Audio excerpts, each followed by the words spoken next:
All right, Shalom, Mike. First and foremost, I want to give all praise, honor, and glory to Yahweh, Ba'ashem Yahushai, Ba'ashem Rakakadash. I'd like to give double honors to the apostle elders of Great Millstone. I'd like to say Shalom to the elect that sees his word in all true faith and sincerity.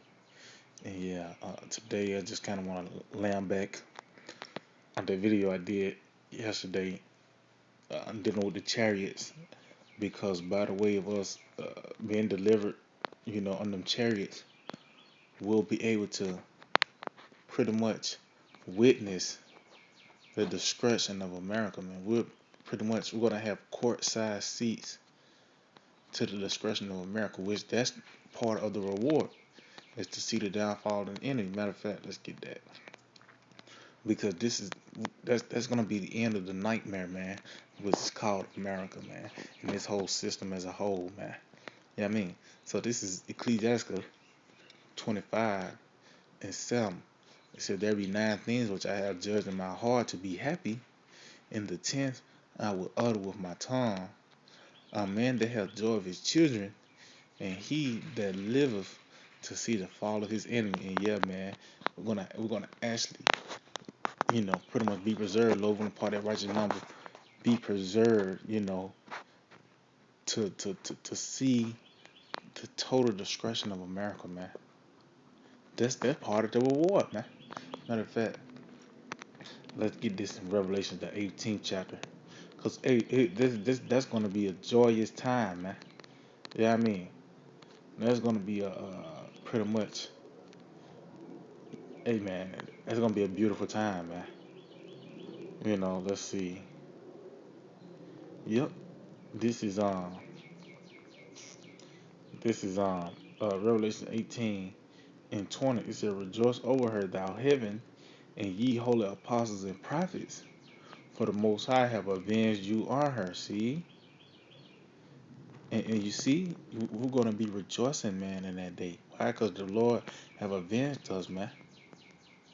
And how he's going to do that? It says, "And a mighty angel took up a stone like a great millstone and cast it into the sea, saying, Thus with violence shall that great city Babylon be thrown down, and shall be found no more at all." And yeah, we're going to be rejoicing when we see pretty much what Lot seen, man.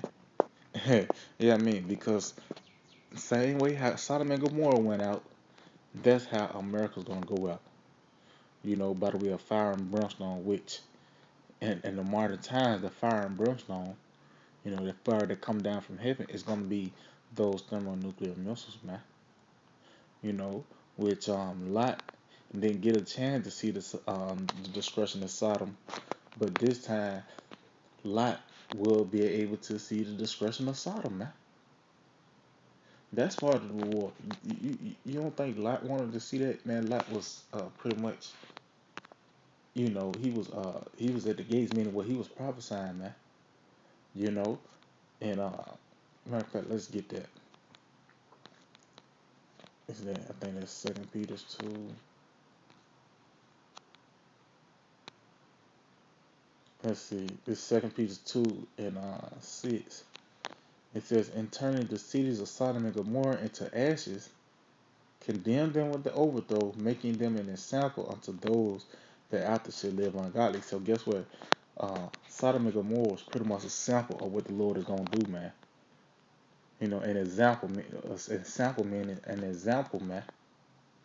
You know, but you see, Sodom and Gomorrah was turned into ashes, man, by the way of fire and brimstone. You know, it said, "And delivered just Lot, vexed with the filthy conversation of the wicked." It says, "For the righteous man dwelling among them, and seeing and hearing, vexed his righteous soul from day to day with their unlawful deeds." And yeah, and the Lord, uh, he see that we're going through that once again, man. Because guess what? We all represent Lot. Because when Abraham pretty much cling to the Lord, he knew only Lot was the only righteous man. Matter of fact, let's see if I can get that. Let's see if I can get that. Because we represent that we is one body. We are all one accord. So we matter of fact, Slovakia. Let's see if I can find this. I know, I think it's toward the end. Okay, Kai. This is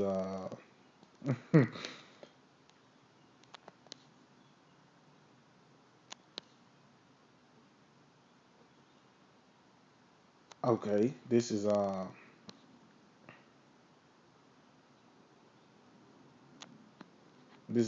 Genesis 18,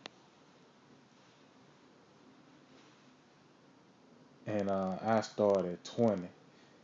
It says, and the Lord said, because the cry of Sodom and Gomorrah is great, and because their sin is very grievous, I will go down and see whether they have done altogether according to the cry of it, which is come unto me, and if not, I will know. And yeah, and how did the Lord hear the cry? He heard Lot, man, crying out, man.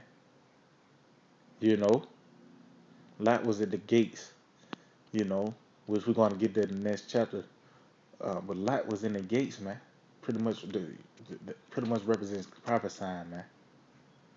You know, it says, and the man turned their face from thence and went toward Sodom, but Abram stood yet before the Lord. And guess what? Why the scriptures in Revelation 11 chapter call it spiritually Sodom? Why? Because it's the same deeds of Sodom. And guess what? It's going to face the same judgment as Sodom, man. And that's throughout the scriptures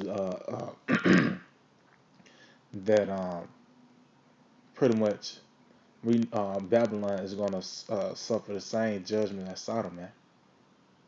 You know, Esau, Edom is going to suffer the same judgment as Sodom, which we know that's America because this whole city, this whole landmass of America, from the east coast to the west, is going to be totally destroyed, man. You know what I mean? It says, and Abraham drew near and said, wilt thou destroy the righteous with the wicked? Peradventure there be 50 within the city, wilt thou also destroy and not spare the place of the 50 righteous that are therein?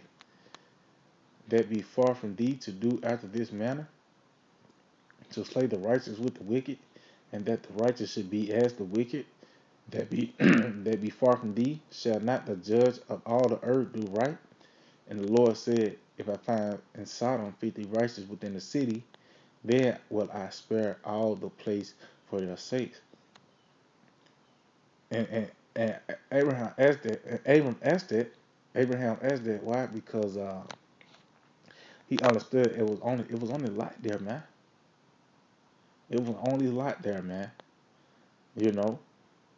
It says, and Abraham answered and said, behold, now I have taken upon me to speak unto the Lord, but I am but dust and ashes.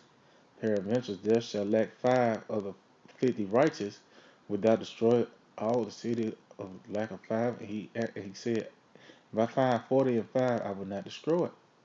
So pretty much, uh, Abraham continued to pretty much lower the numbers. So let me jump down to verse 32. And he said, oh, let not the Lord be angry. Pretty much because he understood that it was just Lot there, but he was, yeah, I mean, was baking, it is just a few extra men left in there. You know what I mean? But he understood it was just Lot there, man. That was his nephew, man. And he know Lot went off, or he knew that whole city was off, man. Which, you know, we all, the elect, Lord, wasn't part of that righteous number, also represents Lot, because he was the only one that was delivered pretty much from from Sodom, man. Pretty much he was plucked out of that place before it was destroyed. Everybody else within the city was destroyed, man. You know, he said, "Oh, let not the Lord be angry. I will speak yet this once. Peradventure 10 shall be found there." And he said, "I will not destroy for 10's sake." And the Lord went his way as soon as he left communing with Abraham, and Abraham returned into his place. So let's get I'm gonna start at 19, but I'm kind of jump around on this. This Genesis 19:1, and there came 2 angels to Sodom and even, And Lot sat in the gate of Sodom, and Lot seeing them rose up to meet them, and he bowed himself with his face toward the ground. So you see, Lot pretty much was at the gate, man. He was rebuking at the gate. Lot was prophesying, man. He was condemning that place, man. That was the cry the Lord heard, man. You know what I mean? You know. So let's see. Let's jump down, cause he finally pretty much his cry was heard. You know. So let's see. Okay, this is Genesis 19:17, and it came to pass when they had brought them forth abroad that he said, "Escape for thy life, look not behind thee, neither stay thou in all the plain, escape to the mountain, lest thou be consumed." See, so guess what? The angels pretty much told him to just continue on the journey. Yeah, I mean, escape to the mountain. Which how we're gonna escape to the mountain by the way of the chariot. Because Second Ezra 13 called that huge fathership a mountain, man. So that's how we're gonna be able to escape this city, man. Yeah, I mean, like I said, we all represents Lot, man. Why? Because we was all in the midst of Sodom. We were just, we are not that one man, pretty much. That was because we are one body. You know what I mean? We are all on one accord. So the Lord pretty much it wasn't 10. It was just that one. So we're gonna literally just have to be plucked out of this place so the Lord can destroy it, man. You know. So let's see. Let me jump down. Okay, cut. And I jump down verse 22. It says, "Haste thee, escape thither, for I cannot do anything till thou be come thither." Therefore, the name of the city was called Zoar. So guess what? Uh, the Pretty much the angels can't do nothing. They can't destroy it. Matter of fact, is that Revelation the 7th chapter? I think the Revelation 7.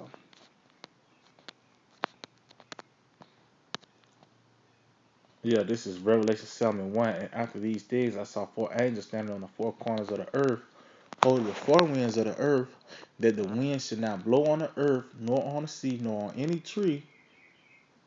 It says, and I saw, and pretty much, and what's the four winds?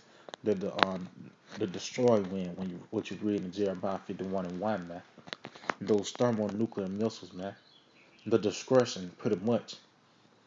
It says, and I saw another angel ascending from the east, having the seal of the living power, and he cried with a loud voice to the four angels to whom it was given to hurt the earth and the sea. So guess what? It's a pretty much you know it's a pretty much it's the angels that's holding it back, and then it's another angel that pretty much get them to go, man. And that angel that had power over the fire. So it said to who it was given to hurt the earth. It's like it says, saying, "Hurt not the earth, neither the sea, nor the trees, till we have sealed the servants of our power in their foreheads." See? So to the servants be sealed, pretty much, you know, they can't pretty much can't let those four winds loose, man. To the Lord, you know what I mean, give that power to the angel with fire, man. You know what I mean?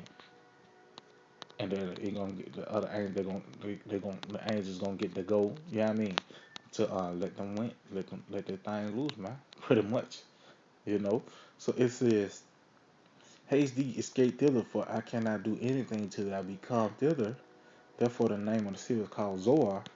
It says, "The sun was risen upon the earth when Lot entered into Zoar." And now why did he even point this out? Why? Because pretty much we are in darkness right now. This is midnight, you know. And also, Yahushua is known as the morning star, man. So when the Lord returns, that's when the sun rises. That's when this nightmare is going to be over, man. You know, that's when the Lord is going to destroy this place. When the pretty much when the sun is risen, you know. Matter of fact, let's get that in Revelation 22. Revelation 22 and 16, it said, I, Yahweh have sent my angel to testify unto you these things in the churches. I am the root and offspring of David and the bright and morning star. See? So this is, hey, pretty much, man, this is once again going to happen. Because it's not going to be, it can happen that morning or whatever the case may be, but it's pretty much when the Lord returns, that represents the morning, man. So when the Lord returns, that represents the morning. So it says, then, the sun was risen upon the earth when Lot entered into Zoar. Then the Lord rained upon Sodom and Gomorrah brimstone and fire from the Lord out of heaven. See? So that's actually going to happen, man. That's actually going to happen once again. Pretty much when Yahweh Shah returns, that's when the discretion of America is going to happen, man. It says, and like you said, it rained upon Sodom and Gomorrah fire, brimstone and fire. So this actually is going to happen again. And it says, and he overthrew all the cities and all the plains and all the inhabitants of the city, and that which grew upon the ground. It says, but his wife looked back from behind him, and she became a pillar of salt. See, and that represents if you wanted to stay back here, man. If you wanted to stay here in America, guess what? You're gonna be a pillar of salt, man. You're gonna actually be beating the powder in that day. You know what I mean, it says, and Abraham got up early in the morning to the place where he stood before the Lord, and he looked toward Slakia. Um, and he looked toward Sodom and Gomorrah, and toward the land of the plain, all the land of the plain, and beheld, and lo, the smoke of the country went up as the smoke of a furnace. So pretty much, Abraham was just seeing the aftermath um, of the discretion. He didn't actually witness, you know, the when that fire and brimstone was raining upon it. But guess what? We're going to be able to see that now, man. Through Spirit Power Yahweh Smash Out. Let's get that in Psalms 91. That's part of the reward. Is seeing the discretion of America, man. To actually witness with our own eyes. You know what I mean? The discretion of this place, man. This is matter of fact, I'm gonna start up. I'm gonna start at 4. This Psalm 91 and 4. He shall cover thee with his feathers, and under his wings shalt thou trust. And yeah, that's talking about us escaping in them chariots, man. That's the only way we're gonna be able to escape this place. It just like how the angels warned them, hold not like to leave the city. They pretty much they teleporting him outside the city. You know, well, guess what? We ain't gonna have time to pretty much flee to an island. Yeah, I mean, you 15 minutes away from a helicopter that's gonna escape by a plane or a bunker. No, the only way we're gonna be able to escape is by the way of them chariots, man. Because this whole landmass is gonna be destroyed, man. It's gonna be pretty much in fire, man. It says, "His truth shall be thy shield and buckler," which this truth is gonna keep us stable, man. This truth is what, uh, when we see those chariots fill the sky, we're gonna rejoice. That's why I said the ones that love His appearing. We know what to look for when Yahweh shall come back. When we see that ship cover the whole sky, hey man, that's gonna be we're gonna rejoice, man. We're gonna rejoice, man. Unlike a lot of people gonna bug out and hey, like I said, that week of greatness commercial. Hey man, all hell is gonna be pretty much at its height, and your house shot gonna step in, man. Out of all that, like the DJ scratch the music, man. But we're the only ones that's gonna be rejoicing, man. It said, "Thou shalt not be afraid for the terror by night, nor for the arrow that fly by noonday." See, it's like nor for the arrow that fly by day.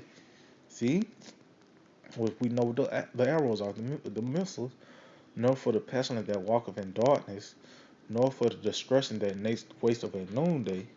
1,000 shall fall at thy side, and 10,000 at thy right hand, but it shall not come nigh thee. See? Yeah, because all these people gonna die, you know, and it's pretty much not gonna hit us, man. We're not gonna pretty much die, man. You know, for the ones that was slated to see the salvation of the Lord. Yeah, I mean, it says, only with thine eyes shalt thou behold and see the reward of the wicked. Ye see, so we actually gonna actually witness the destruction of Sodom, man. We actually gonna see a whole landmass, this place America, be hit with thermonuclear missiles, man, and we're gonna actually witness that. Yeah, I mean, we're gonna actually see the lake of fire, man. Matter of fact, let's get this in not just end up on Revelation 20th chapter, because this part of the reward, man. And to see, this whole land, this nightmare, this thing that's been torturing you for this whole lifetime. Yeah, I mean, this hellhole, pretty much. Yeah, I mean, get described, man. So this is Revelation 20, and I start at 14. It says, "And death and hell were cast into the lake of fire. This is the second death. And whosoever was not found written in the book of life was cast into the lake of fire." So guess what? You're not written in the book of life. You're gonna be cast into the lake of fire, man. Which, like I said, death and hell was. So how can hell be cast to the lake of fire? No, this talking about pretty much America. This whole system pretty much is gonna be burned up, man. You know, and the ones that weren't written in the book, guess what? They're gonna be burned up as well. And let's see if I can find this. I think it's 14. Yep, this is just the point right here. I'm gonna end off on this. It says, "And the third angel followed them, saying," Revelation 14:9, "the third angel followed them, saying, If any man worship the beast and his image, and receive his mark in his forehead or in his hand, the same shall drink of the wrath of the Most High, which is poured out without mixture in the cup of his indignation." See? I mean, what he's gonna, it said, "He shall be tormented with fire and brimstone." See? Cast into that lake of fire, be pretty much be part uh, of, what I mean, of that lake of fire, because you actually gonna melt in that day. Shall be tormented. Oh, and that lets you know that that's not gonna be a swift death. People are actually gonna feel that fire, man, in that day, man. I mean, it said, "And he shall be tormented with fire and brimstone in the presence of the holy angels and in the presence of the Lamb." And yeah, and we're gonna be up there with them. So we actually are going. They're gonna be in. We actually are gonna witness that as well. We actually gonna witness uh, the discretion and seeing the people be tormented, seeing the people actually melt in that day, man. Yeah, I mean, so yeah, I just hope they were edifying. I want to give all praise and glory to Yahweh Bashim Yahweh Shai Bashim Rachakadas. Double honors to the apostles and elders of Great Millstone, Shalom, to the elected teachers, word, and our true favorite Saturday, DTA, abide, bye.